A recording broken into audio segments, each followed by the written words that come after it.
Bismillahirrahmanirrahim. Assalamualaikum warahmatullahi wabarakatuh. Innal hamdalillah nahmaduhu wa nasta'inuhu wa nastaghfiruh wa na'udzu billahi min shururi anfusina wa min sayyiati a'malina. Man yahdihillahu fala mudilla lahu wa man yudlil fala hadiya lahu. Asyhadu an la ilaha illallah wahdahu la syarika lah wa asyhadu anna Muhammadan abduhu wa rasuluh sallallahu alaihi wa ala alihi wa ashabihi wa man tabi'ahum bi ihsanin ila yaumiddin wa sallama tasliman katsira. Ya ayyuhalladzina amanu taqullaha haqqa tuqatih wa la tamutunna illa wa antum muslimun. Ya ayyuhan nasu taqu rabbakumul ladzi khalaqakum min nafsin wahidah wa khalaqa minha zawjaha wa batha minhuma rijalan katsiran wa nisaa'a.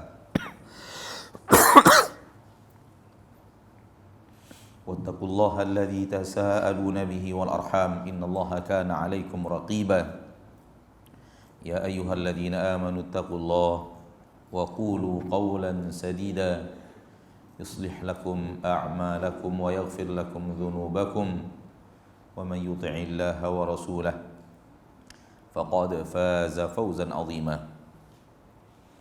Amma ba'du fa inna asdaqal hadithi kitabullah wa khairal hadi hadi Muhammadin sallallahu alaihi wasallam.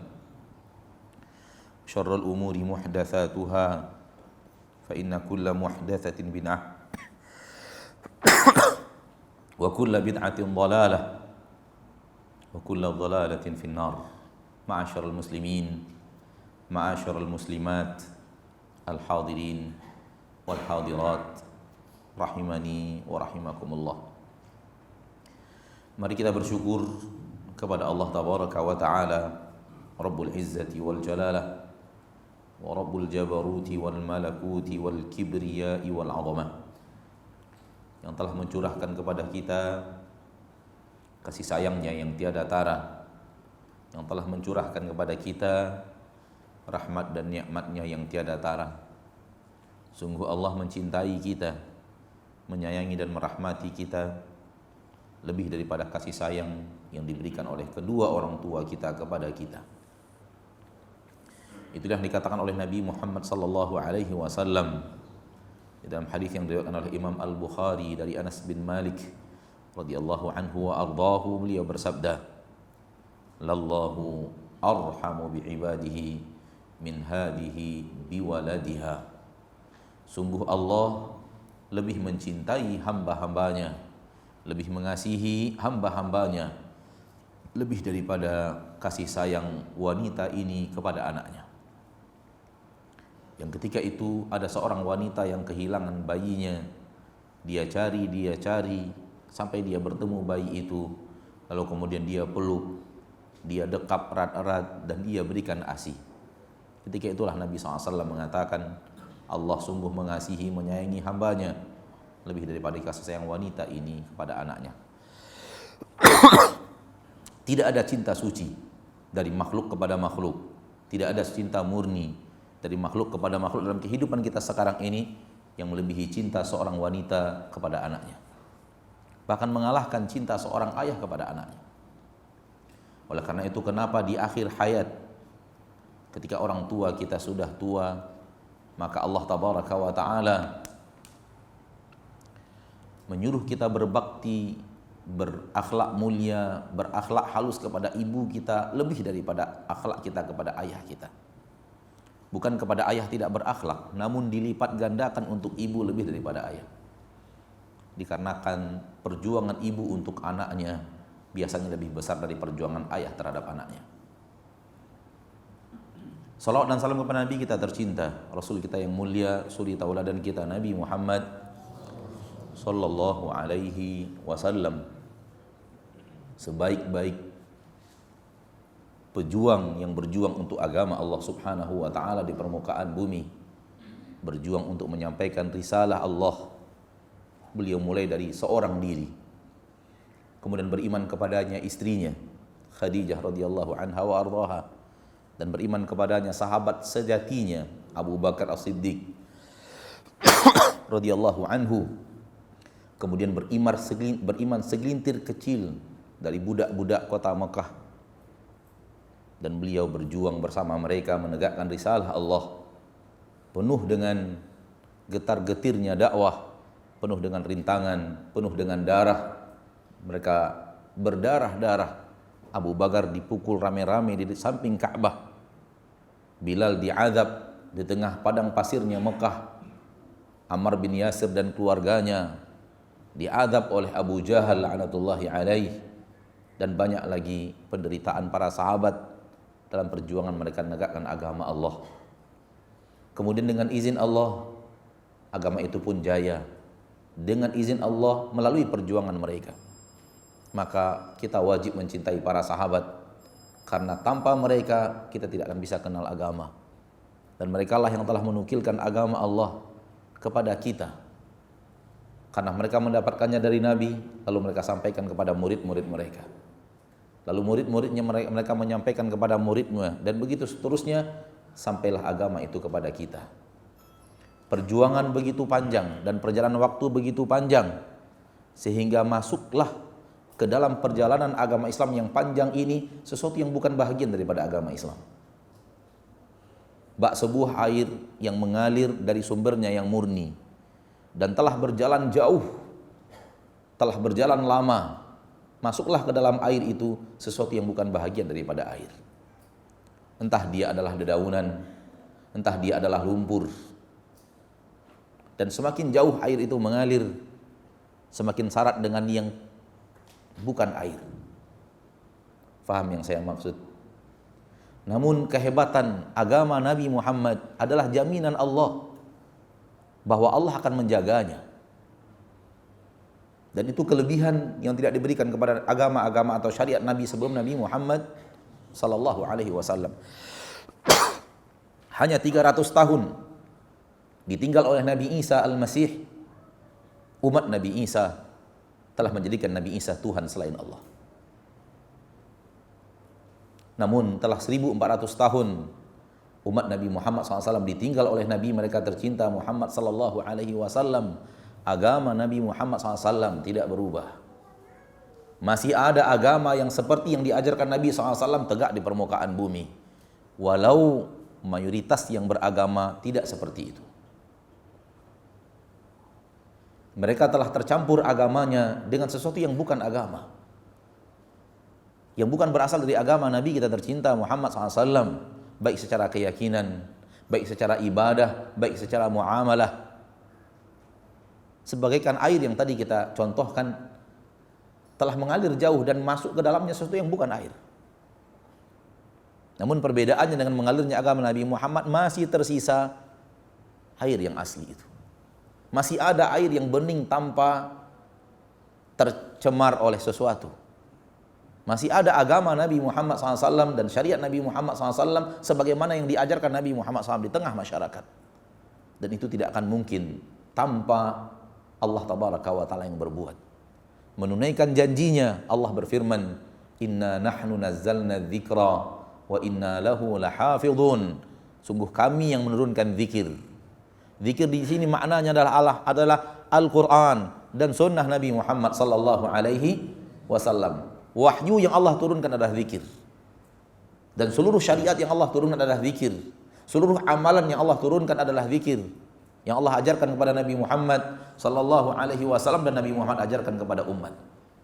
Kami yang menurunkannya, wa inna lahu lahafidhun, dan kami untuknya pasti akan menjaganya. Karena penjagaan Allah lah. Maka umat Nabi Muhammad tidak terputus hubungannya dengan Nabi Muhammad. Caranya bagaimana? Allah jaga silsilah hadis. Allah jaga silsilah Al-Quran, dan itu yang paling hebat. Sehingga tak seorang pun bisa merubah Al-Quran. Jangankan satu lembar, Jangankan satu baris, satu harakat saja tidak bisa dirubah.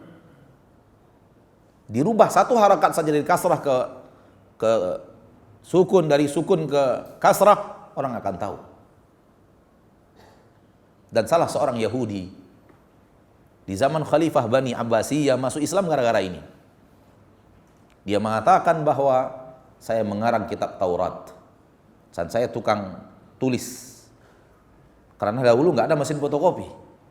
Kalau ingin sebuah buku, sebuah kitab, serahkan ke ahli juru tulis di pasar, kemudian dia mulai menukil satu huruf demi satu huruf. Saya buatkan Taurat dan saya tambahkan apa yang mau saya tambahkan, saya kurangi apa yang mau saya kurangi. Saya jual, laris, tak ada yang protes. Setelah itu saya buat juga seperti itu di dalam Injil. Saya buat Injil, saya nukil Injil, saya tambahkan apa yang saya tambahkan, saya kurangi apa yang saya kurangi. Saya jual, laris, tak ada yang protes. Hal yang sama saya lakukan kepada Al-Quran. Saya kurangi apa yang saya kurangi, saya tambah apa yang saya tambah, saya jual, dibeli orang. Tak lama yang membeli datang marah-marah kepada saya. Apa Al-Quran kamu ini? Ada tambahan di dalamnya, ada kekurangan di dalamnya. Di situ, dan semua yang membeli balik dengan cara yang seperti tadi. Di situ saya yakin bahwa ini adalah penjagaan Allah kepada Al-Quran, dan benarnya Al-Quran kitab sucinya yang dibawa oleh Nabi Muhammad sallallahu alaihi wasallam, dan ia pun masuk Islam. Dan Al-Quran bukan kitab suci umat Islam saja. Al-Quran adalah kitab suci manusia semuanya. Hanya mereka tidak beriman dengannya sehingga disebut kafir. Dan orang beriman kepadanya sehingga disebut mukmin. Kalau kita katakan Al-Quran kitab sucinya umat Islam, kita sudah keliru. Berarti untuk yang bukan Islam tidak wajib mengikuti Al-Quran. Itu maknanya. Kalau Al-Quran hanya kitab suci umat Islam, artinya apa? Artinya kalau selain Islam berarti tidak wajib mengikuti Al-Quran. Sementara Al-Quran Allah turunkan untuk seluruh manusia, bahkan seluruh jin. Syahrul Ramadan alladzi unzila fihi al-Quran hudan linnas. Bulan Ramadan yang di dalamnya turunkan Al-Quran hudan linnas, petunjuk untuk manusia, bukan hanya muslimnya saja, bukan saja mukminnya saja, tapi petunjuk untuk seluruh manusia. Maka Al-Quran kitab suci seluruh manusia. Yang tidak beriman kepadanya disebut orang yang ingkar, dan orang yang ingkar secara bahasa Arab adalah kafir. Ma'asyiral muslimin, ma'asyiral muslimat, al-hadirin wal hadirat rahimani wa rahimakumullah.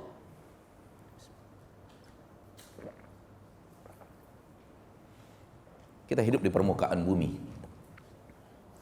dan ini kehidupan kita yang pertama. Dan sebelum kehidupan kita yang pertama ini, ada kematian kita yang pertama. Sebelum kita hidup, Allah sebut kita mati.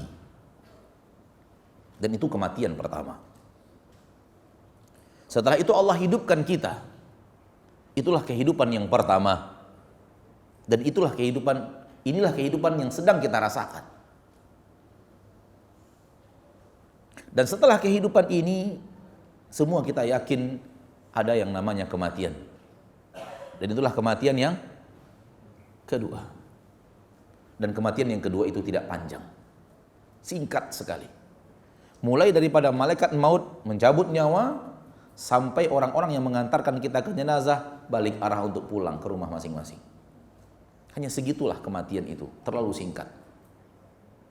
Sehingga kata Nabi kita tercinta Muhammad sallallahu alaihi wasallam, ketika orang-orang yang mengantarkan kita ke pemakaman mulai mengarah pulang, mayit sudah hidup lagi, dan dia mendengar telapak orang-orang yang meninggalkan pemakaman. Dengan itu hidup lagi dia, dan itulah kehidupan yang kedua. Ketika hari akhirat datang, dia tinggal keluar dari kubur. Bukan hidup lagi, hanya tinggal keluar dari kubur. Karena hidupnya sudah. Maka hari kiamat bukan hari hidup dari kubur, tapi hari keluar dari kubur. Yaumal ba'ats, hari dibangkitkan, bukan hari dihidupkan. Karena kehidupannya sudah bermula di alam barzakh. Lalu ketika datang saatnya, maka akan keluarlah seluruh yang pernah hidup di permukaan bumi, daripada manusia yang kemudian wafat, semuanya akan dibangkitkan oleh Allah dari dalam kuburnya. Dan dari tempat di mana dia mati, walau tidak di dalam kubur, apakah di dalam laut, ataukah ditebar dalam bentuk debu dan semacamnya, Allah akan bangkitkan semuanya. Dan itulah kehidupan yang kedua, bermula dari alam barzakh, berlanjut sampai hari kiamat, dan kehidupan yang kedua adalah kehidupan tanpa batas waktu. Allah berfirman di dalam Al-Quran, di awal-awal surat Al-Baqarah, kaifa takfuruna billahi wa kuntum amwatan fa ahyaakum thumma yumitukum thumma yuhyikum thumma ilaihi turja'un. Al-Baqarah ayat yang ke-28. Bagaimana kalian akan ingkar kepada Allah sementara kalian sebelumnya adalah mayat, orang mati? Ini kehidupan kematian pertama. Kapan? Sebelum kita hidup sekarang ini. Kematian pertama. Wa kuntum amwatan. Dan kalian sebelumnya adalah orang-orang yang mati. Kalian sebelumnya adalah mayat-mayat. Fa ahyaakum. Lalu Allah tabaraka wa taala menghidupkan kalian. Ini dia kehidupan yang sedang kita rasakan sekarang. Kehidupan yang kedua. Kehidupan yang pertama. Tsumma yumitukum. Kemudian dia akan mematikan kalian lagi, mewafatkan kalian lagi. Kematian yang kedua, yang kita katakan singkat tadi. Tsumma yuhyikum. Kemudian dia akan menghidupkan kalian kembali. Kehidupan yang kedua. Tsumma ilaihi turja'un. Dan kemudian kepadanya semua kalian akan dikembalikan. Dan Allah tidak lagi menyebut kematian pasca kehidupan yang kedua. Berarti memang tidak ada kematian setelah kehidupan yang kedua. Dalam kehidupan yang kedua, kehidupan yang kekal abadi tanpa mati.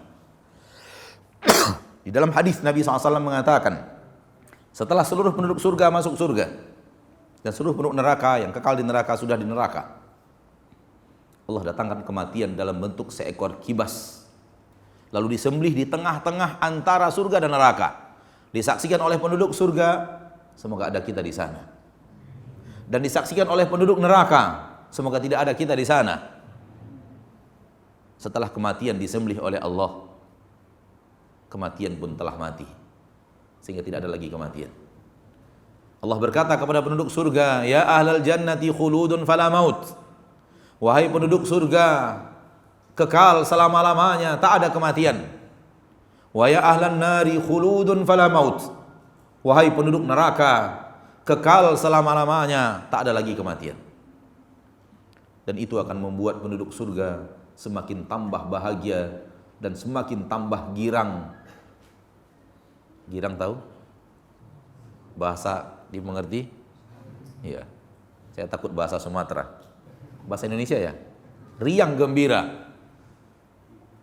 Iya. Dan itu akan membuat penduduk neraka semakin hancur. Jiwanya semakin hancur. Karena Allah katakan selama-lamanya di situ tak ada lagi kematian. Ma'asyiral muslimin, ma'asyiral muslimat, perjalanan kita hidup di kehidupan pertama ini pasti ke sana.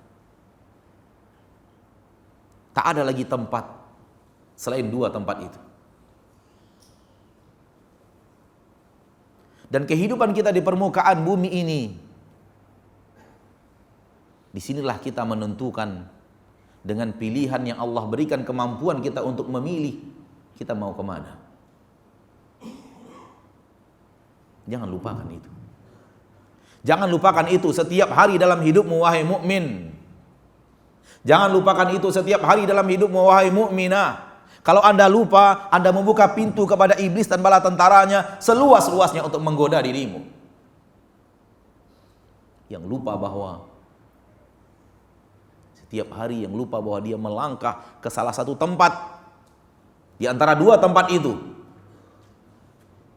akan mudah bagi syaitan dan bala tentaranya untuk menyeret dia ke jalan yang tidak diridhoi dan tidak dicintai Allah. Justru diridhoi dan dicintai oleh iblis dan bala tentaranya. Yang orang yang selalu ingat bahwa setiap langkah kakinya Setiap perjalanannya di permukaan bumi, setiap harinya, dia mengarah ke salah satu di antara dua tempat. Kalau tidak ke surga, ke neraka. Maka dia akan berhati-hati meletakkan kakinya agar tidak salah langkah, agar tidak salah ambil jalan. Saya selalu mengatakan dalam istilah saya, setiap gerakan kita, setiap perbuatan kita, setiap apa yang kita lakukan, kita berada di persimpangan jalan. Jalan ke kanan ke surga Allah, jalan ke kiri, jalan ke neraka Allah. Setiap gerakan, setiap perkataan, setiap perbuatan, kita di persimpangan jalan. Karena setiap kata yang akan kita ucapkan antara Allah ridho atau Allah murka. Berarti kita di persimpangan jalan. Akankah kita ucapkan yang Allah ridho sehingga membawa kita dengan izin Allah kepada ridhonya, kemudian kepada surganya? Ataukah kita ucapkan yang ia murka sehingga akan membawa kita kepada murkanya, kemudian nerakanya?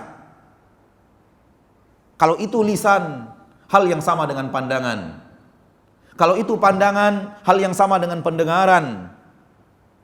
Kalau itu pendengaran, hal yang sama dengan tangan. Kalau itu tangan, hal yang sama untuk kaki ketika berjalan. Kita di persimpangan jalan. Ditanyakan kepada Hasan Al-Basri, seorang ulama alim, faqih, zahid, abid, terkumpul di dalamnya kebaikan-kebaikan yang luar biasa.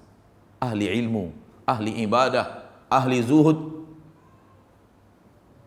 Bagaimana engkau menjadi orang saleh? Apa yang kau lakukan? Beliau mengatakan, tidak pernah kuucapkan satu kata-kata dari lisanku, melainkan aku pertimbangkan di atas ridho Allah atau tidak. Seandainya di atas ridho Allah saya ucapkan, seandainya tidak di atas ridho Allah saya hentikan. Tidak pernah satu kaki melangkah, melainkan saya pertimbangkan apakah di atas ridho Allah atau tidak.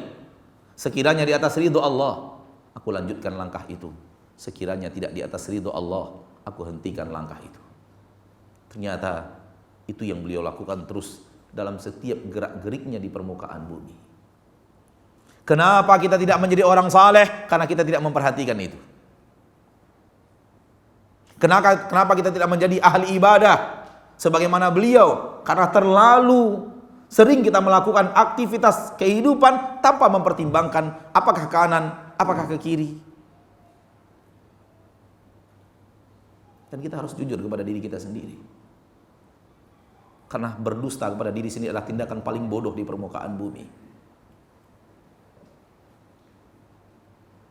Sejauh mana keadaan ini dan posisi ini kita selalu bawa dalam kehidupan kita? Ketika mata menatap sesuatu, apakah ini di atas ridho Allah, kita lanjutkan tatapan mata itu, ataukah di atas murka Allah sehingga kita tundukkan?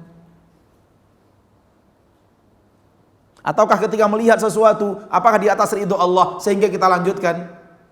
Ataukah di atas murka Allah sehingga kita alih dan kita matikan?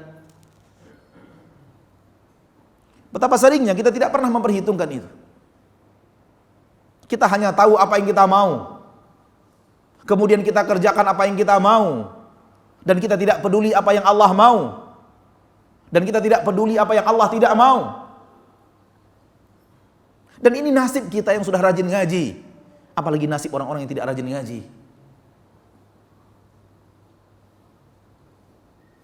Apa yang akan terjadi kepada mereka yang jarang diingatkan kepada Allah? Dan kalau diingatkan kepada Allah, mereka gelisah, hati mereka tidak tenang, karena hati mereka hanya tenang di tengah musik, di tengah ghibah dan namimah.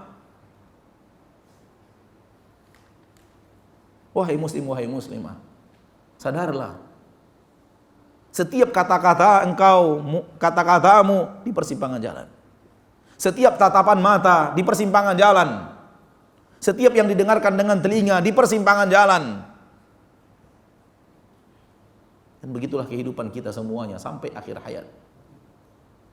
Yang selalu merasakan dia di persimpangan jalan, tentu akan memilih jalan kanan, yaitu jalan yang diridhoi oleh Allah. yang diizinkan oleh Allah, yang dicintai oleh Allah, sehingga dia berusaha untuk memilih jalan yang kanan.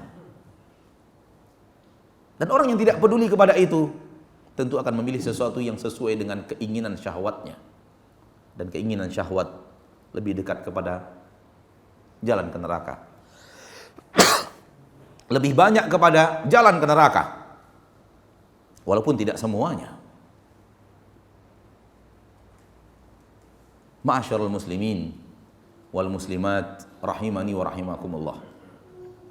Kalau kita sudah benar-benar mengerti poin ini, yang harus kita lakukan adalah pengamalannya. Karena percuma kita punya ilmu kalau itu tidak diamalkan.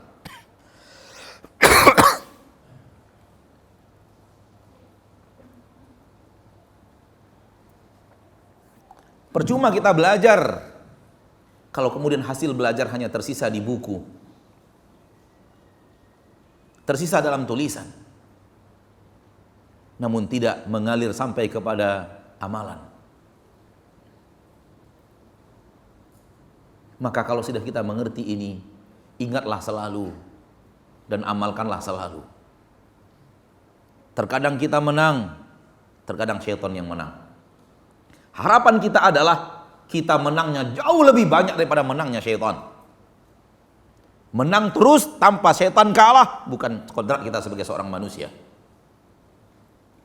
Bukan manusia namanya. Kalau dia selalu menang berhadapan dengan godaan iblis, godaan syaitan, bukan manusia itu. Yang seperti itu hanya bisa para malaikat yang tidak pernah berbuat salah dan khilaf, tidak pernah berbuat dosa dan maksiat. Namun kalau selagi kita masih manusia, pasti ada celah untuk syaitan menang. Harapannya adalah kita jauh lebih banyak menangnya daripada syaitan. Untuk selalu memilih jalan yang kanan dan terhindar dari jalan yang kiri. Namun kalau syaitan yang lebih banyak menang, bahaya. Karena syaitan itu ketika mengajak kita, Allah sudah katakan, innama yad'u hizbahu liyakunu min ashabis sa'ir. Syaitan itu hanya mengajak pasukannya untuk menjadi penduduk neraka sa'ir.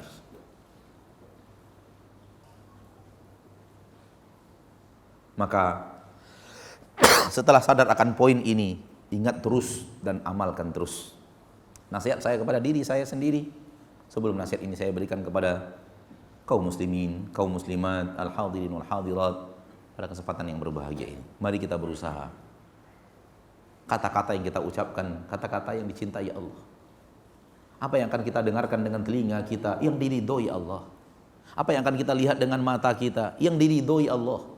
Kemana kaki kita akan kita langkahkan, ke tempat yang diridhoi Allah. Apa yang kita ambil dengan tangan kita, yang diridhoi Allah. Apa yang akan kita berikan dengan tangan kita, yang diridhoi Allah. Apa yang akan kita sentuh dengan tangan kita, yang diridhoi Allah.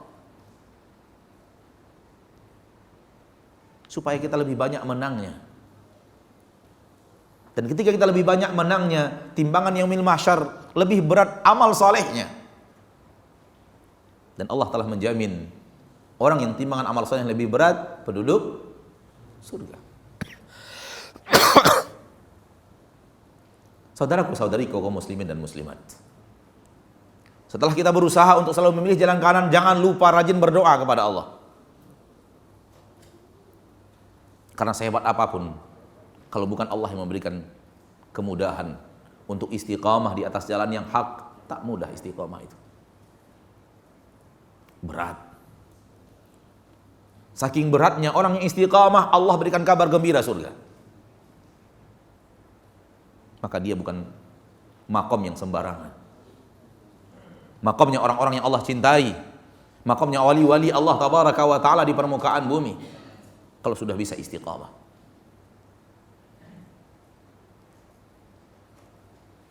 Namun itu jalan yang berat. Dan bersiaplah untuk itu. Siapkan sabar. Sabar di atas ketaatan. Sabar meninggalkan kemaksiatan. Ma'asyiral muslimin wal muslimat rahimani wa rahimakumullah.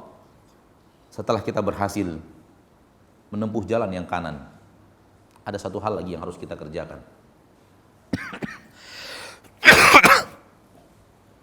Satu hal lagi yang harus kita kerjakan, yaitu bekerja keraslah. Berupaya maksimallah. Saling pacu memaculah. Saling berkompetisilah. Saling mengalahkanlah di atas jalan itu. Ini pun sudah banyak ditinggalkan orang. Ketika dia sudah menempuh jalan yang kanan, dia katakan yang penting saya menempuh jalan yang kanan. Soal apakah dia berjalannya pelan, agak sedikit laju, dia tidak peduli. Dan itu salah, walau tidak maksiat. Kenapa? Karena Allah menyuruh kita tidak seperti itu. Allah menyuruh kita berkompetisi. Di dalam Al-Quran, surat Al-Mutaffifin. Ada yang hafal surat Al-Mutaffifin? Allah berfirman.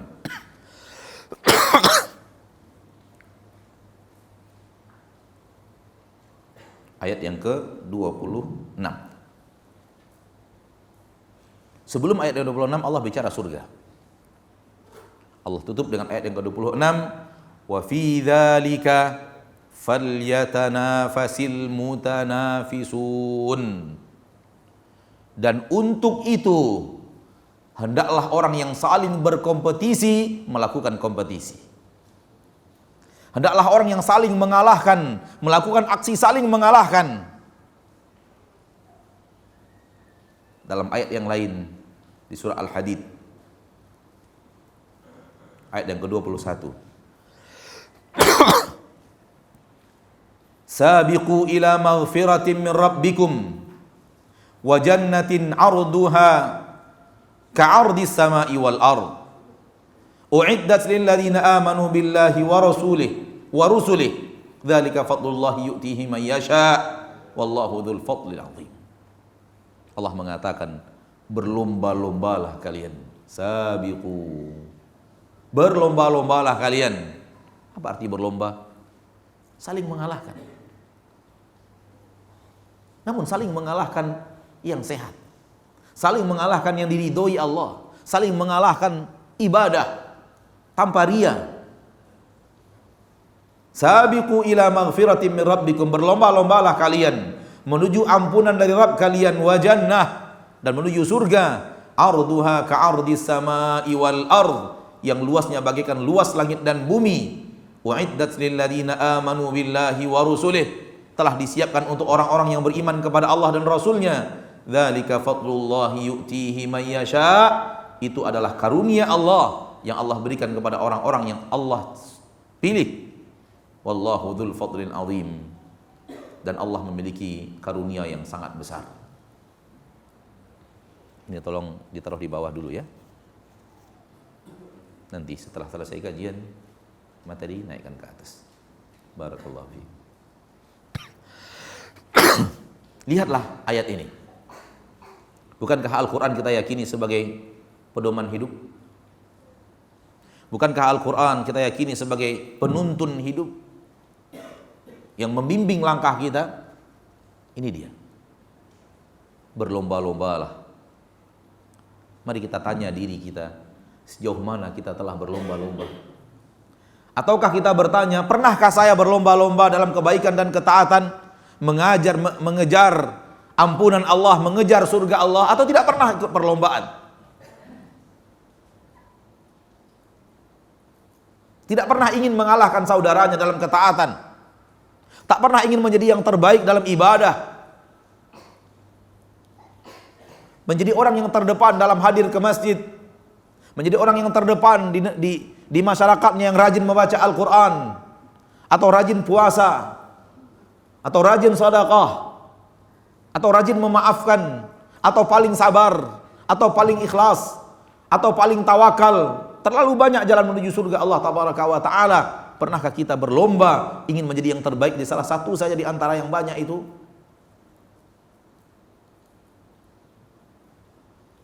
Ataukah kita tidak pernah berusaha untuk berlomba? Kita jalan saja sebagaimana adanya. sehingga jalannya cenderung lamban, puasa sekenanya, sedekah sekenanya, tahajud apatah lagi,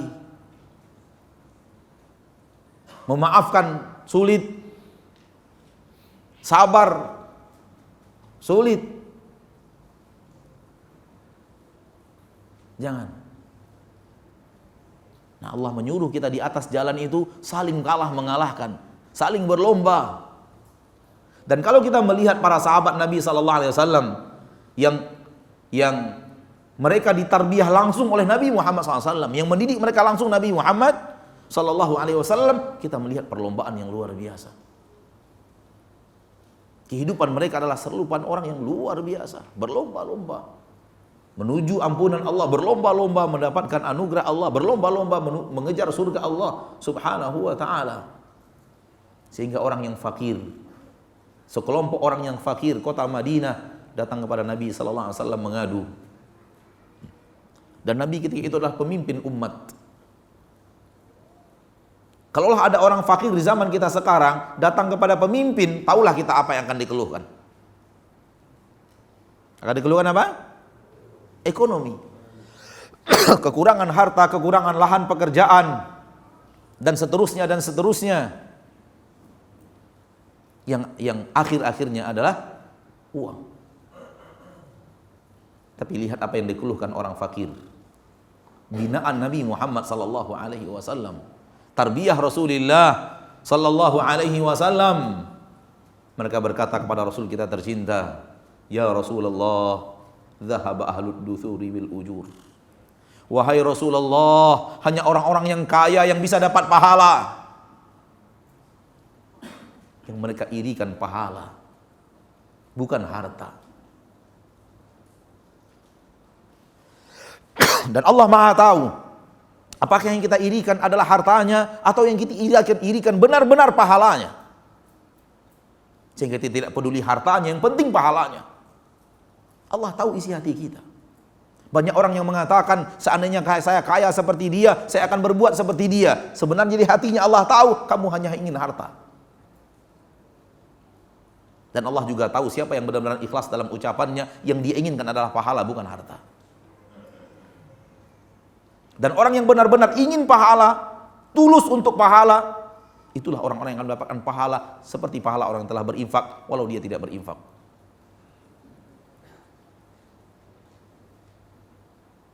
Begitu para sahabat berkata kepada Nabi kita Muhammad SAW, "Ya Rasulullah, hanya orang-orang kaya yang bisa dapat pahala. Yusalluna kama nusalli wa yasumuna kama nasum." Mereka sholat sebagaimana kami sholat, orang-orang miskin seperti kami sholat. Mereka berpuasa sebagaimana kami orang-orang miskin kota Madinah berpuasa. Wa yatasaddaquna bi fuduli amwalihim. Namun mereka bersabar sedekah dengan kelebihan harta mereka. Kami tidak bisa. Lihat bagaimana para sahabat tak rela dikalahkan oleh orang kaya. Soal pahala, bukan soal harta. Soal perlombaan menuju akhirat, bukan perlombaan membangun dunia. Yang mereka irikan adalah pahalanya orang kaya, bukan kekayaan orang kaya. Akhirnya Nabi mengajarkan kepada mereka hal yang luar biasa. Nabi mengatakan, "Wahai manusia, untuk kalian setiap tasbih sedekah, setiap takbir sedekah, setiap tahmid sedekah, setiap tahlil sedekah, setiap amar ma'ruf sedekah, setiap nahi mungkar sedekah. Bahkan hubungan suami istri kan adalah sedekah. Kalian iri dengan sedekahnya orang kaya, lakukan tasbih, takbir, tahmid, tahlil. Maka kalian bersedekah. Lakukan amar ma'ruf nahi mungkar, maka kalian bersedekah. Maka gembira orang-orang miskin karena bisa mendapatkan sedekah tanpa harta. Bisa mendapatkan pahala sedekah yang sangat banyak tanpa harta. Tanpa harus mengorbankan harta, dia dapat pahala sedekah. Kalau memang ingin pahala, kenapa tidak kalahkan orang kaya yang sibuk dengan perusahaannya, yang sibuk dengan tokonya, yang sibuk dengan anak buahnya, yang sibuk dengan anggotanya? Kita kalahkan dengan takbir, dengan tahlil, dengan tahmid, dengan tasbih yang kita perbanyak dalam kehidupan kita. Dengan amar ma'ruf nahi mungkar yang kita perbanyak dalam kehidupan kita. Kalau memang kita iri sedekahnya. Namun kalau kita iri hartanya, tentu tasbih dan takbir dan tahmid ini tidak akan kita pedulikan. Karena yang kita irikan itu bukan pahalanya, bukan pahala sedekahnya. Dan ini salah satu indikasi apa yang sebenarnya kita irikan. Kalau memang kita irikan adalah pahala sedekah, ini solusi yang diberikan oleh Nabi kita tercinta Muhammad sallallahu alaihi wasallam. Dan biasanya orang fakir waktunya lebih banyak luang dibanding orang kaya. Itu biasanya. Dan orang yang benar-benar ingin mengalahkan orang kaya dalam pahala sedekah, dia gunakan kesempatan emas itu untuk berbanyak pahala sedekah dengan cara bukan berinfak, karena tak ada yang mau diinfakkan. Akan tetapi dengan cara memperbanyak tasbih, tahmid, takbir, tahlil, amar ma'ruf nahi mungkar diperbanyak.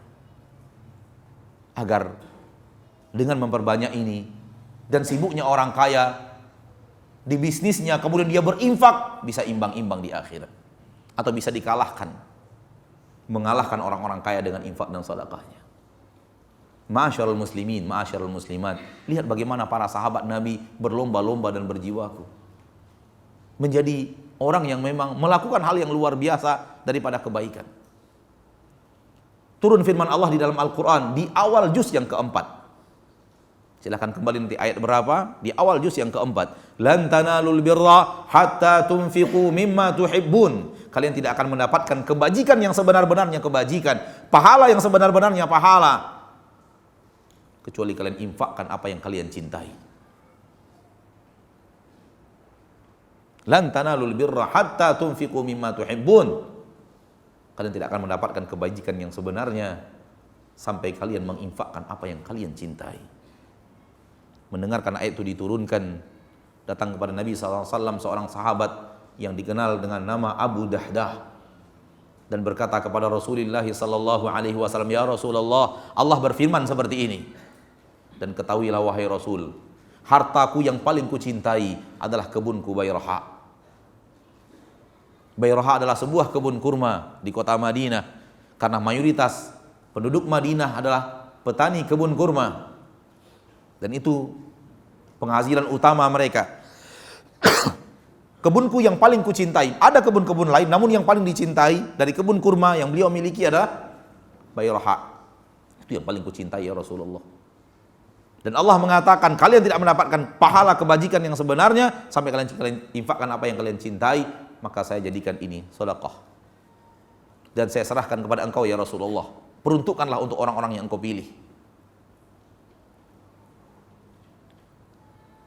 Dan begitulah para sahabat mengambil harta yang paling dia cintai untuk mendapatkan pahala kebajikan sedekah yang sebenarnya, yang paling maksimal. Karena percaya tidak percaya, manakala kita bersedekah di zaman kita sekarang ini, hampir kita tidak pernah berusaha mengambil sedekah yang terbaik.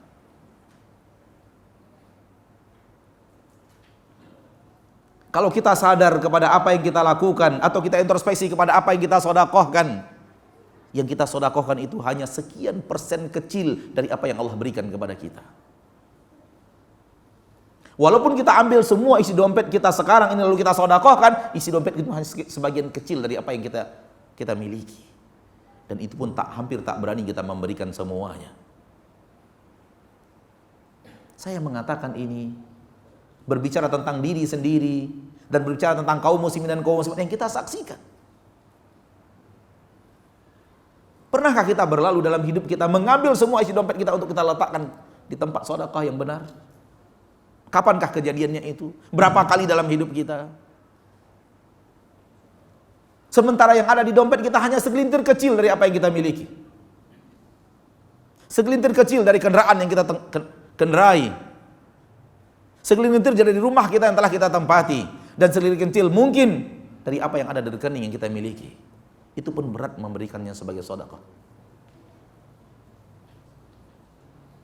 Banyak orang ketika membuka dompetnya diambil 1 lembar. Dan yang 1 lembar pun bukan lembaran paling tinggi di dompet itu. Kenapa tidak yang paling tinggi kita ambil walaupun 1 lembar? Diambil yang menengahnya, cenderung ke bawah, menengah ke bawah lah.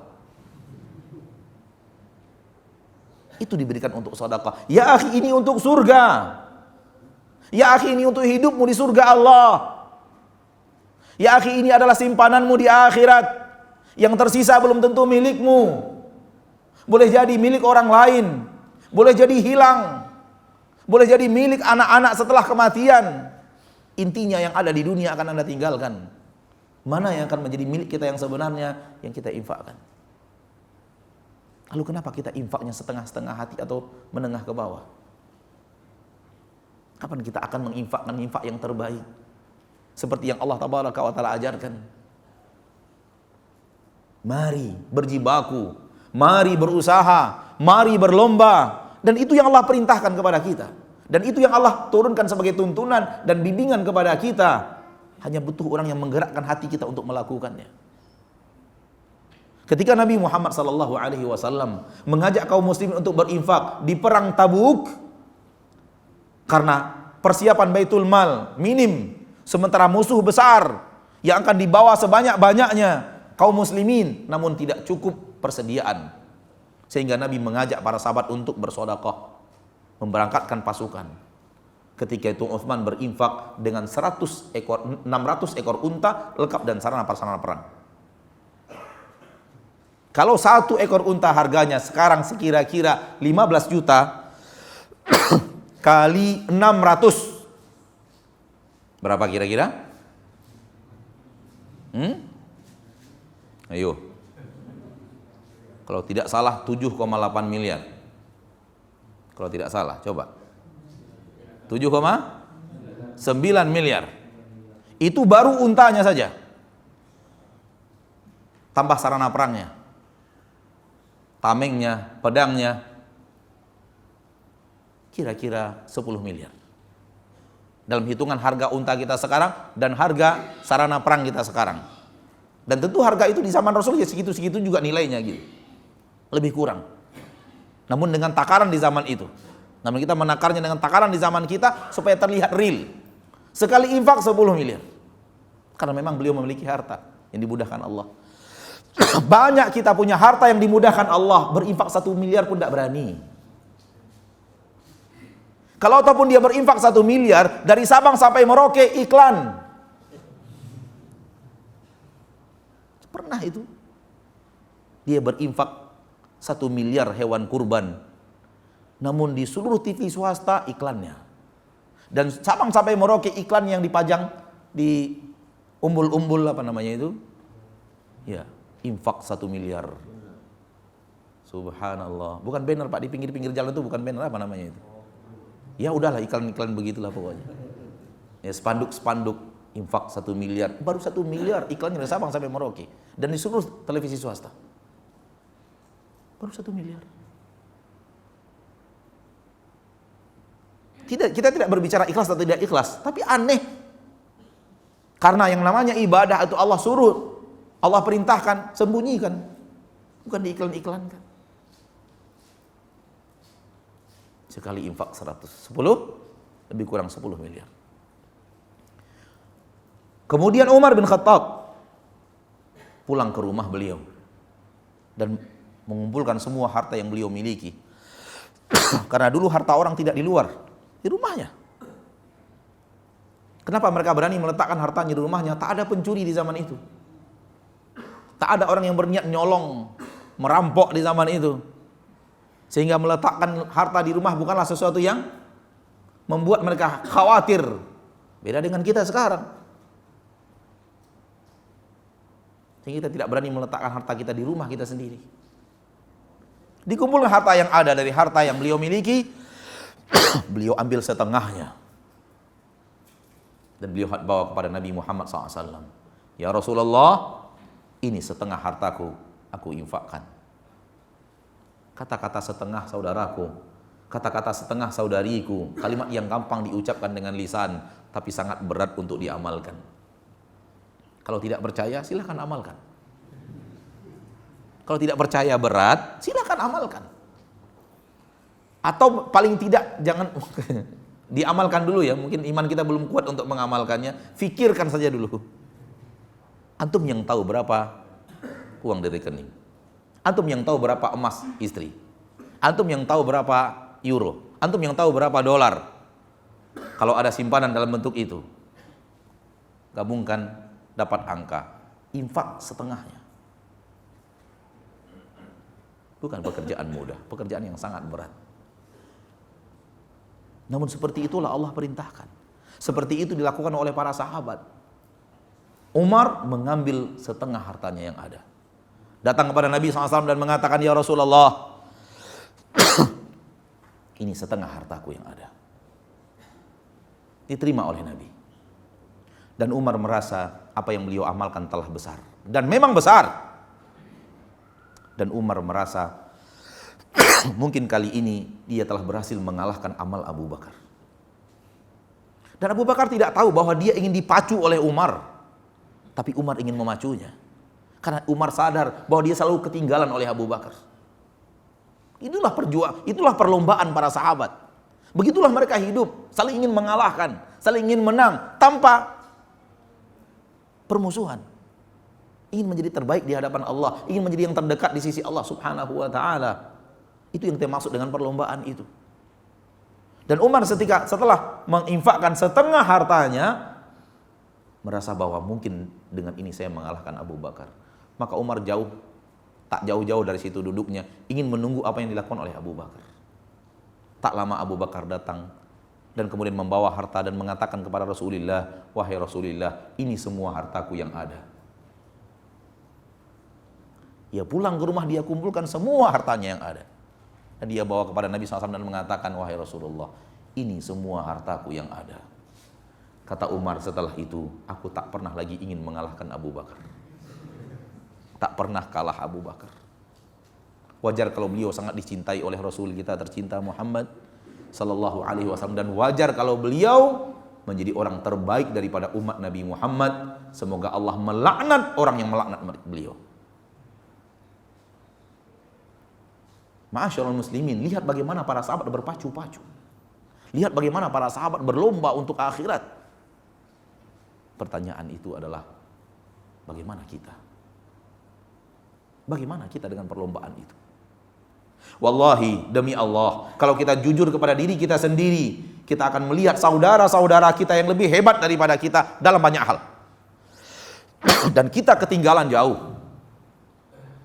Kalau mau jujur, kita melihat saudara kita lebih dahulu ke masjid daripada kita. Saudara kita lebih rajin puasa daripada kita. Saudara kita lebih banyak infaknya daripada kita. Dan itu tidak pernah membuat hati ini gelisah. Kenapa dia selalu yang bisa hebat daripada saya? Lalu saya hanya kapan? Saya hanya kapan? Kita hanya kapan? Dan apa yang bisa kita lakukan untuk menjadi yang terhebat? Baik minimal dalam satu daripada jalan ke surga, atau dua dari jalan ke surga. Kita ingin mengalahkan semua manusia yang ada di sekitar kita minimal. Masyarakat yang sekitar kita minimal. Orang-orang yang pengajian dengan kita minimal. Kita ingin kalahkan mereka semuanya. Adakah ini pernah ada di hati kita? Adakah keinginan untuk mengalahkan mereka itu pernah ada di dalam jiwa kita? Kalau tidak, sekarang kita lakukan. Sebelum semuanya terlambat. Sebelum setan semakin membuat kita malas untuk berlomba di atas jalan menuju surga. Jadi ini nasihat kepada diri saya.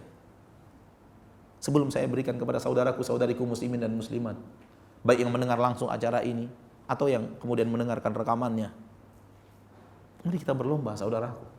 Karena itu perintah Allah. Yang apa yang kita keluarkan, apa yang kita perlombakan itu tidak akan hilang. Kalau harta yang kita perlombakan, harta itulah harta kita yang sesungguhnya. Karena harta itu hanya kita pinjamkan kepada Allah. Itu yang Allah katakan di dalam Al-Quran. Setiap kita berinfak dan bersedekah dengan ikhlas, kalian meminjamkan kepada Allah. Wa aqridullaha qardan hasana, dan pinjamkan kepada Allah pinjaman yang baik. Maksudnya infakkan harta kalian. Itu artinya meminjamkan kepada Allah. Allah menggunakan kalimat saya meminjam harta kalian. Kalau Allah meminjam, pasti Allah kembalikan. Dan ketika Allah kembalikan berlipat-lipat ganda. Kalau ada yang menjanjikan kepada kita di permukaan bumi ini, kita pinjamkan saya harta, saya kembalikan 100% kelebihan. Kita akan berikan harta kita sebanyak-banyaknya. Lihat berapa orang yang banyak yang terjerumus ke dalam sistem-sistem seperti itu. Dijanjikan 50%, banyak yang berlomba-lomba meminjamkan hartanya ke mereka. Alasan ini, alasan itu, kemudian ditipu, harta mereka dibawa pergi. Tapi permasalahannya adalah hanya janji 50%, hanya janji 100%. Manusia berlomba-lomba. Namun ketika Allah menjanjikan 70.000%, siapa yang berlomba-lomba? Mathalul ladzina yunfiquna amwalahum fi sabilillah kamathali habbatin ambatat sab'a sanabil fi kulli sumbulah mi'atu habbah.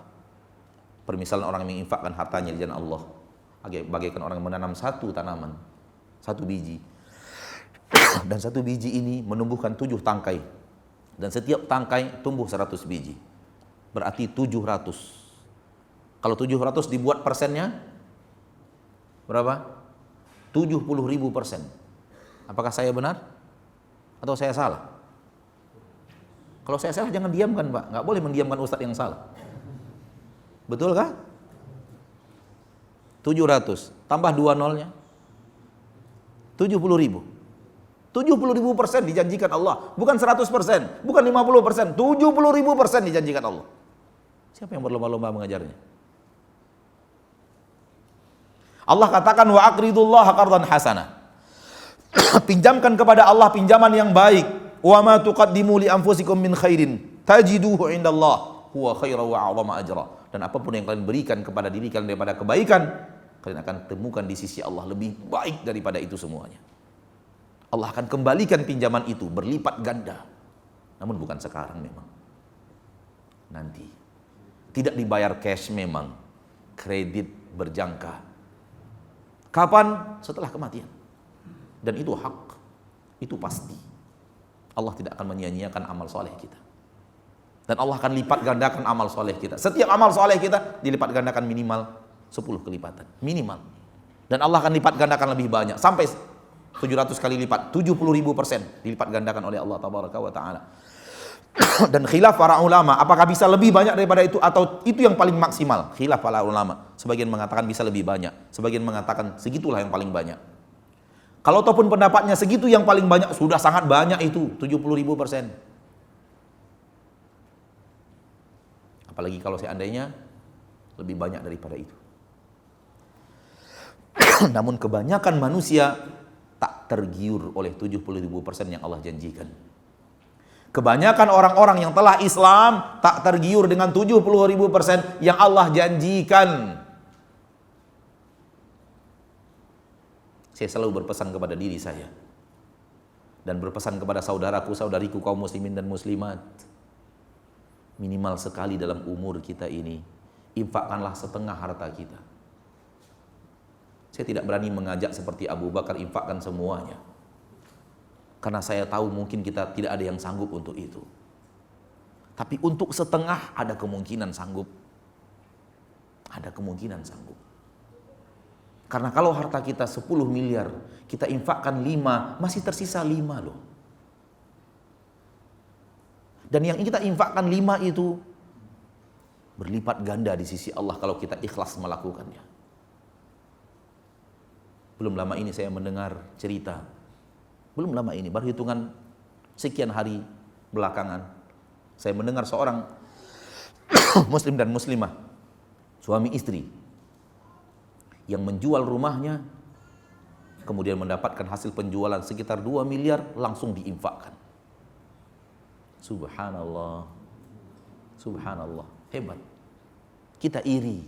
Ini harta, iri pahala sedekahnya.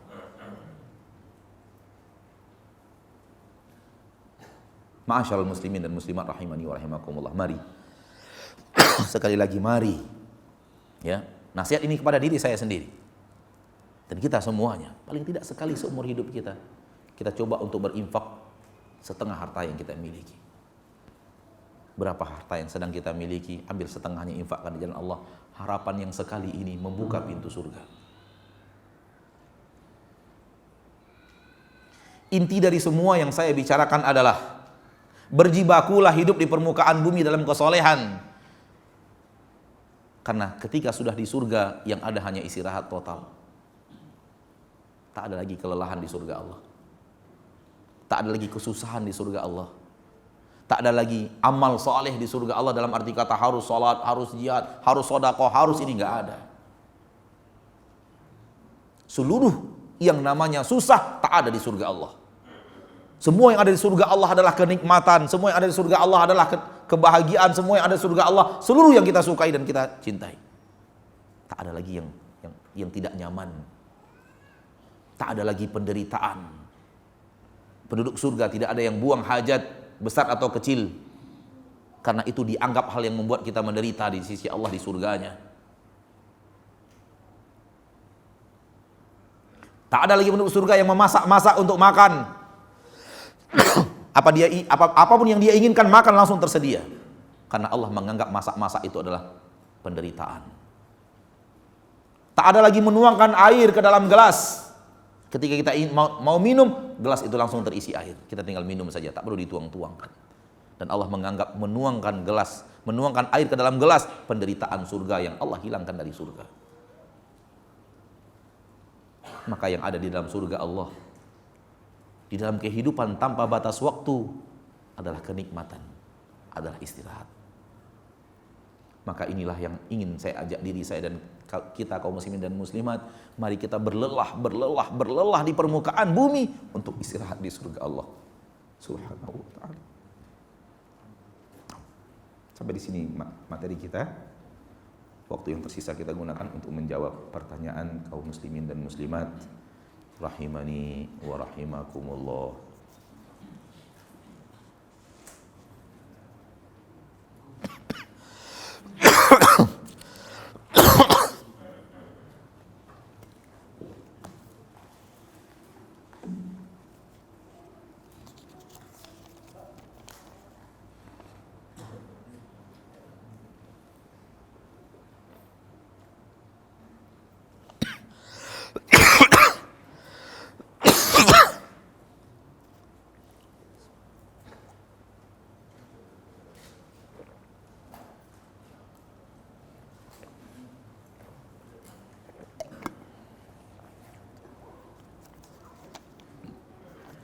Pertanyaan pertama, Ustadz, saya banyak dosa dan dosa besar pun pernah saya lakukan. Pertanyaannya adalah, apakah saya bisa masuk surga? Tahukah Anda siapa penduduk surga? Pernah engkau belajar dan kemudian mentadabburi siapa sebenarnya penduduk surga? Penduduk surga bukanlah orang yang di permukaan bumi tidak pernah berbuat dosa. Kalaulah penduduk surga di permukaan bumi adalah orang-orang yang di permukaan bumi tak pernah berbuat dosa, alangkah sepinya surga. Padahal luasnya adalah luas langit dan bumi. Kalaulah yang akan masuk surga adalah orang yang tidak pernah berbuat dosa, alangkah sepinya surga. Karena yang tidak berbuat dosa itu hanya para nabi dan para rasul. Yang jumlah mereka di dalam hadis disebutkan hanya 240.000 orang. Semuanya dari awal sampai akhir. Hanya segitu penduduk surga? Alangkah sepinya surga. Siapa penduduk surga? Perampok yang sudah bertaubat. Pezina yang sudah bertaubat. Anak yang durhaka kepada orang tuanya yang sudah bertaubat. Orang yang meninggalkan salat yang sudah bertaubat. Wahalumma jarra. Pemakan harta riba yang sudah salat, yang sudah taubat. Itulah penduduk surga. Jadi jangan pernah Anda merasa bahwa dosa Anda akan menghalangi langkah Anda ke surga. Itu jebakan iblis. Itulah penduduk surga. Orang-orang yang taubat dari dosa dan kesalahannya. Taubat dari syirik. Itu yang pertama kali, yang terpenting. Taubat dari kufur. Taubat dari kemunafikan. Taubat dari meninggalkan salat. Taubat dari meninggalkan puasa Ramadan. Taubat daripada dosa-dosa besar yang beraneka ragam. Taubat yang sebenar-benar taubat. Taubat dari membunuh. Bahkan di dalam Sahih Bukhari 100 orang telah dibunuhnya, bertaubat menjadi penduduk surga. Dan ana yakin dosa antum belum selevel dengan yang telah membunuh 100 orang. Yakin saya itu. Entah dari mana yakinnya, pokoknya saya yakin. Karena orang yang telah berhasil membunuh 100 nyawa akan melakukan dosa-dosa lain yang bukan selain membunuh. Karena dosa yang membutuhkan keberanian sangat adalah membunuh. Berarti kalau dia sudah berani membunuh, berani yang lainnya. Kalau kita punya kenalan, tahu ada centeng di sini, saya yakin dia belum membunuh sampai 100 orang. Sudah centeng paling preman yang kita kenal. Ini orang telah membunuh 100, berarti berapa kesalahan yang lainnya yang telah dia lakukan. Yang membunuh saja sudah 100 orang dia bunuh. Tapi ketika dia bertaubat, Allah terima taubatnya. Bahkan dia wafat sebelum beramal saleh, Allah masukkan dia ke surga. Kenapa? Itulah Allah. Itulah Allah yang kita sering tidak kenal kepadanya, yang memaafkan kita dengan maaf yang luar biasa. Hanya kita yang malas minta maaf kepadanya. Hanya kita yang selalu tak merasa membutuhkan maafnya. Hanya kita yang selalu bersuudzon dia tidak akan memaafkan dosa kita. Ya akhi, Anda tidur, Allah menunggumu di sepertiga malam terakhir, dan dia menjanjikan ampunan. Allah turun ke langit dunia dan mengatakan, mana orang-orang yang ingin minta ampun, aku akan ampuni. Kita yang bersalah tidur, kita yang bersalah nonton bola, kita yang bersalah domino, Allah menjanjikan ampunan, kita tidak perlu diampunkan atau tidak. Dan itu kebanyakan manusia hidup sekarang ini seperti itu. Allah turun menjanjikan ampunan, dia tidak ambil ampunan itu. Ya akhi, Allah ingin lebih mengampuni kita, lebih daripada kita ingin diampuni. Sadarkah kita itu? Allah ingin mengampuni kita lebih daripada kita ingin diampuni. Jangan pernah tanya lagi, bisakah Allah, maukah Allah memaafkan dosa saya? Karena Allah ingin mengampuni dosa Anda lebih daripada Anda ingin dosa itu diampuni. Itulah Allah yang kita rukuk dan sujud kepadanya. Itulah Allah yang kita akui sebagai Rabb kita, pencipta langit dan bumi. Belajarlah tentang Allah agar kita tidak salah ketika berbicara tentang Allah, dan kita tidak suudzon kepada Allah. Maka jangan pernah menganggap dosa kita terlalu besar, karena taubat yang nasuha menghapus semua dosa itu. Nah,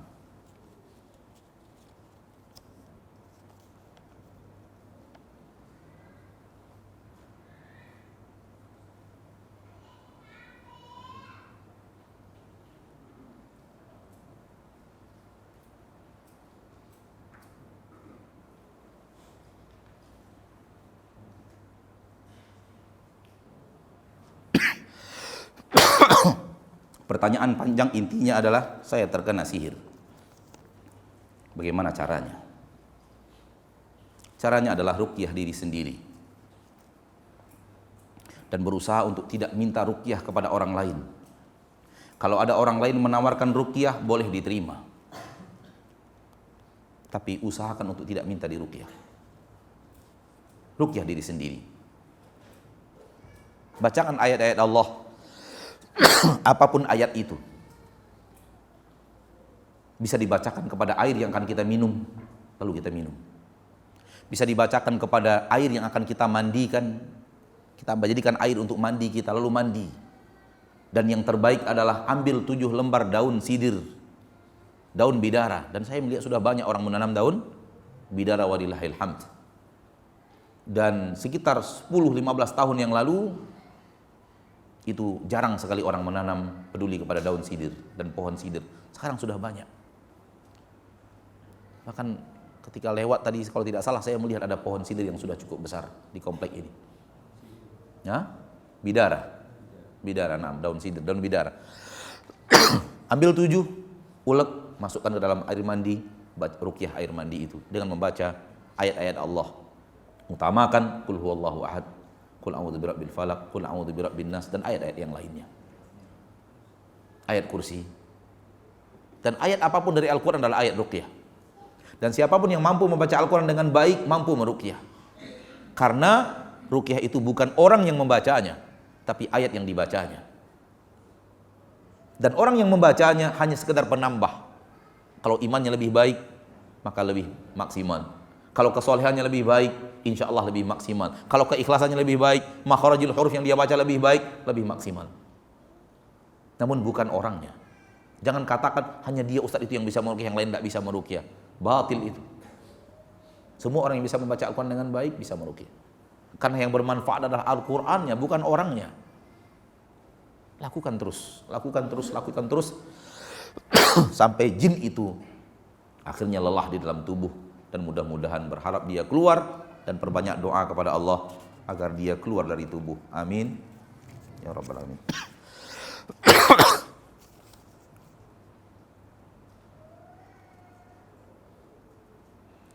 Bagaimana cara agar tetap bisa istiqamah dalam ketaatan kepada Allah? Tauhid kerjakan terus sehingga terhindar kita daripada syirik besar dan kecil, kufur besar dan kecil, munafik besar dan kecil.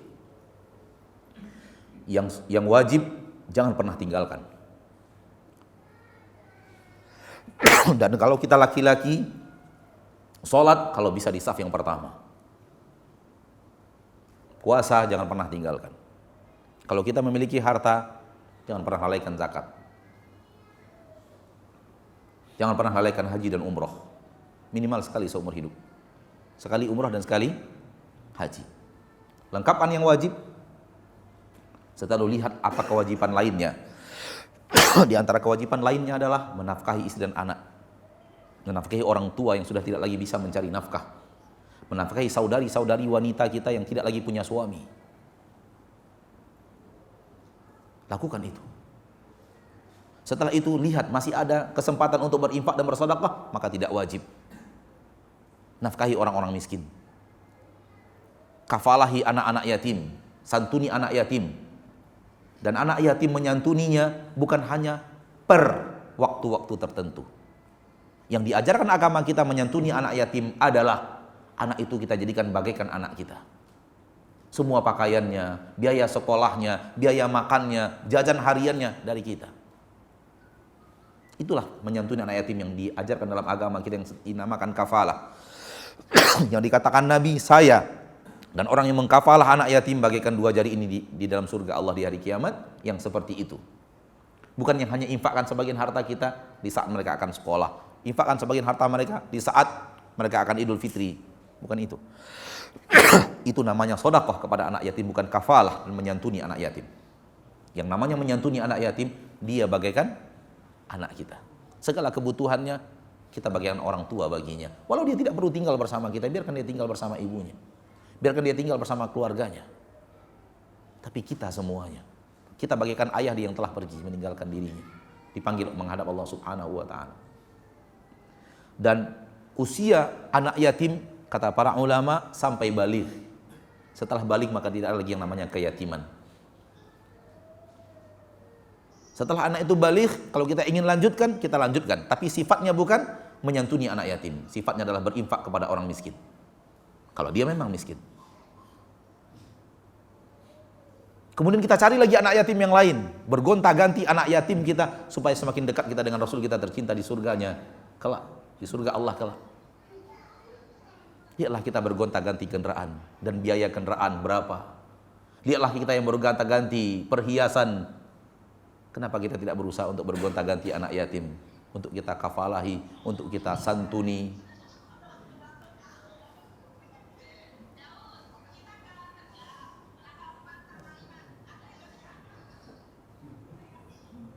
No. Tak sengaja.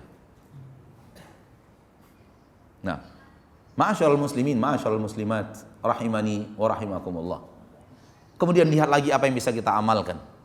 Sholat sunat kita bagaimana? Ya. Lihat lagi baca Quran kita bagaimana. Seperti itu. Dan jangan pernah merasa bahwa untuk istiqamah tak pernah terjerumus lagi ke dalam dosa. Bukan. Istiqamah bukan tidak pernah terjerumus ke dalam dosa. Istiqamah adalah sekali-kali terjerumus juga. Karena kita adalah manusia. Kodrat manusia berbuat salah. Yang tidak pernah berbuat dosa para malaikat. Maka jangan pernah tanya cara istiqamah yang tidak pernah lagi terjerumus ke dalam kemaksiatan. Tidak ada caranya. Namun ketika maksiat terjadi, segera bertaubat dan kembali ke jalan yang benar. Dan itu tidak merusak keimanan kita, dalam arti kata merusak keimanan seperti keimanan orang yang continue di atas maksiat. Hari ini maksiat dia lakukan, besok yang sama dia lakukan, lusa yang sama dia lakukan, kemudian setelah lusa yang sama dia lakukan, itu yang tidak mukmin. Wallahu ta'ala a'la wa a'lam bis-shawab.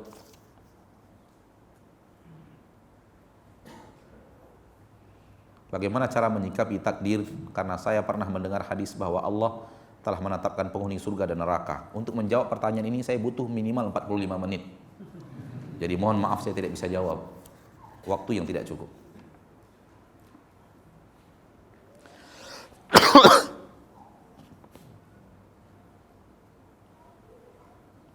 Sepertinya pertanyaan dari seorang wanita, seorang istri, bagaimana cara beribadah dengan maksimal, sedangkan kegiatan di rumah cukup banyak menyita waktu. Karena saya ibu dengan 3 anak. Siapa yang mengatakan pekerjaan rumah tangga bukan ibadah? Anda yang salah lihat, wahai seorang ibu. Siapa yang mengira, siapa yang mengatakan bahwa menservis anak atau apa namanya itu, merawat anak bukan ibadah. Itulah ibadah sebaik-baik ibadah kaum wanita.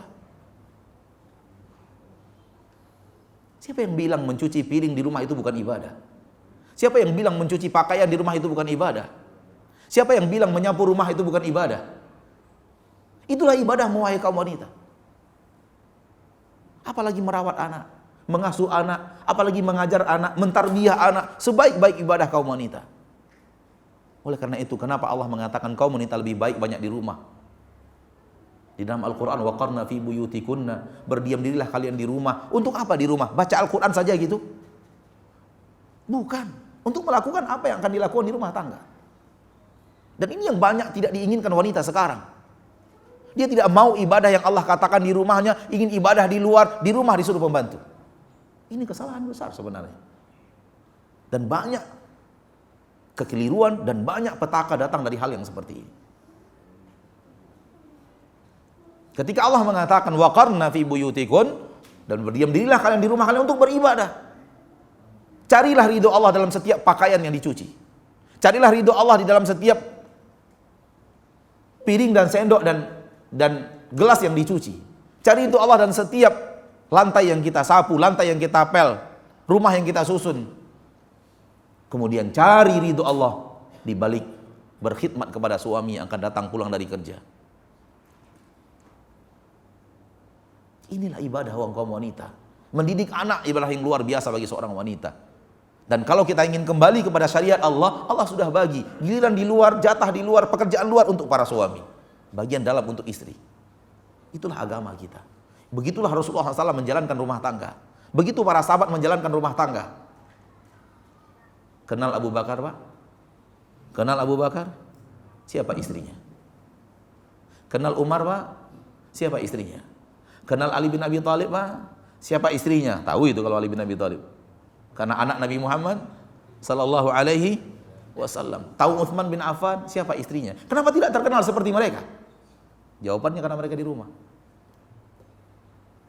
Karena mereka di rumah. Mereka tidak tampil sebagaimana tampilnya Mama Dede dan kawan-kawan. Sehingga tidak terkenal. Padahal ilmunya nggak ada apa-apanya Mama Dede itu dengan ilmunya Aisyah. Tak ada apa-apanya ilmu dia dengan ilmunya istri Abu Bakar, Ummu Ruman dan Qutailah. Tak ada apa-apanya dibanding ilmu daripada istri Ali bin Abi Thalib. Tapi mereka tidak tampil. Begitu yang diajarkan Islam oleh Islam kepada mereka. Begitu diajarkan Rasul kepada mereka. Yang ceramah itu bukan wanita. Ada Aisyah yang lebih berilmu daripada banyak para sahabat laki-laki. Namun dia tidak tampil di depan. Disaksikan oleh kaum laki-laki. Apalagi ditayangkan di dalam dunia televisi. Yang kemudian dilihat oleh puluhan juta mata lelaki. Bukan itu kaum wanita. Dan terkadang terlihat auratnya. Dan auratnya yang paling bisa terlihat biasa wanita seperti ini. Ini aurat. Maka di rumahlah surgamu wahai wanita. Wallahu a'lam. Satu pertanyaan terakhir pada kesempatan yang berbagi karena waktu yang tidak cukup.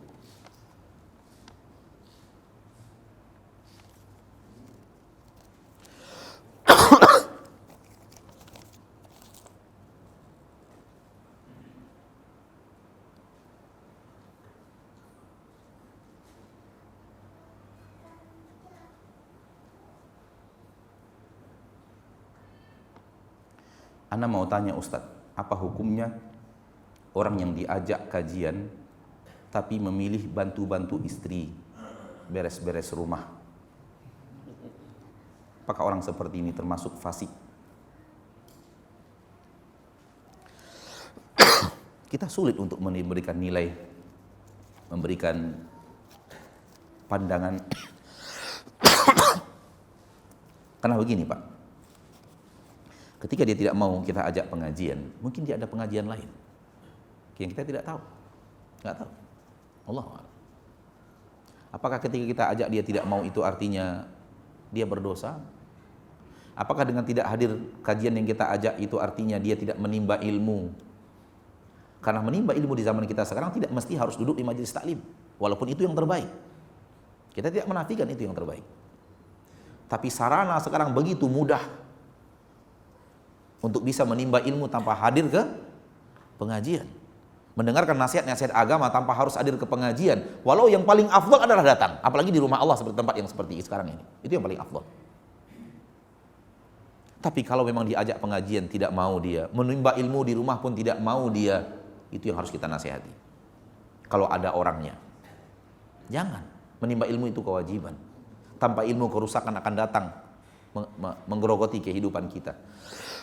Para ulama mengatakan seluruh kebaikan di permukaan bumi bersumber dari ilmu. Tak ada kebaikan manapun yang tidak bersumber dari ilmu. Dan seluruh keburukan di permukaan bumi bersumber dari kejahilan. Maka dengan menimba ilmu kita akan dekat dengan kebaikan, dengan syarat kita amalkan ilmu itu yang kita pelajari. Kadang ada orang yang diajak tidak mau, di rumah juga tidak mau, kita takutnya ini adalah orang yang berpaling dari ilmu. Kalau orang berpaling dari ilmu, di akhirat Allah juga akan berpaling darinya. Begitu yang dikatakan Nabi SAW. Hadis sahih dari Imam Bukhari.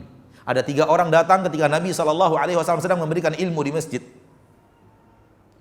Yang satunya duduk di tempatnya, di bagian belakang. Yang satunya bergerak ke depan mencari tempat yang bisa dia usahakan di depan, bergerak maju dan duduk di tempat di mana yang dia dapatkan tempat yang paling depan. Yang satunya pergi. Kata Nabi SAW, orang yang duduk di tempatnya malu, sungkan dia mengganggu kawan-kawannya kaum muslimin, maka Allah pun malu kepadanya. Adapun yang maju ke depan, dia berusaha, maka Allah pun semakin memberikan kebaikan kepadanya, dan yang pergi adalah orang berpaling dan Allah pun akan berpaling darinya. Bahaya, Pak. Bahaya berpaling dari majelis ilmu. Kalau memang dia berpaling, kita tidak tahu. Apakah bagaimana dia ketika diajak tidak mau? Tidak tahu kita. Bahaya, kita ingatkan dia bahaya. Tidak mau berilmu, menimba ilmu itu bahaya untuk seorang muslim, bahaya untuk seorang muslimah. Semoga Allah tumbuhkan dalam hati kita semangat untuk terus menimba ilmu dan mengamalkan ilmu. Ingat, jangan hanya menimbanya. Karena menimba saja bahaya. Menimba dan mengamalkan, menuntut ilmu dan mengamalkan. Sampai di sini pertemuan kita pada sore hari yang berbahagia ini. Semoga Allah tabaraka wa taala Rabbul Izzati wal Jalalah mewafatkan kita di atas husnul khatimah dan memberikan kita semangat untuk berpacu berlomba menuju surga. Biarlah lelah di dunia, istirahat nanti insyaallah. Semoga demikian harapan kepada Allah, tidak kepastian. Mudah-mudahan kita bisa beristirahat di surga Allah Subhanahu wa taala. Subhanakallahumma wa bihamdik asyhadu an la ilaha illa anta astaghfiruka wa atubu ilaik. Assalamualaikum warahmatullahi wabarakatuh.